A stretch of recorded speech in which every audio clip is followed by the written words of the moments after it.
శివస్వరూపం అంటే మనం ఏమనుకుంటామంటే ఇదో ఇలా ఉన్నాడు అనుకుంటాం. కాదు, అసలు శివుడంటే ఎవరో పోతన గారు చెప్పారు. అగ్నిముఖంబు పరాపరాత్మకమాత్మ కాలంబు గతి రత్నగర్భ పదము శ్వసనంబుని యూర్పు రసన జలీషుండు దిశలు కర్ణంబులు దివము నాభి సూర్యుండు కన్నులు శుక్లంబు సలిలంబు జఠరంబు జలధులు చదలు శరము సర్వౌషధులు రోమచయము శల్యంబు లద్రులు మానసమృతకరుండు ఛందములు ధాతువులు ధర్మసమితి హృదయము హాస్యపంచక ఉపనిషదాహ్వయంబు అయిన నీరూపు సదసత్వమై శివాఖ్యై స్వయం జ్యోతి అయి ఒప్పు ఆజ్యమగుచు. ఆయన అడుగు తీసి అడుగు వేస్తే కాలం, అగ్నిహోత్రమే ఆయన ముఖం. సర్వత్ర నిండిపోయినటువంటి ఆత్మ చైతన్యమే ఆయన ఆత్మ. సమస్తము నీలో ఉంది.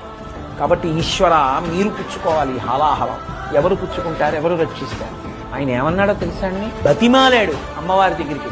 ఎవడు బతిమాలుకుంటాడండి? లోకం కోసం విషం తాగుతానంటాడా ఎవడైనా? పార్వతీదేవి దగ్గరికి వెళ్ళన్నాడు.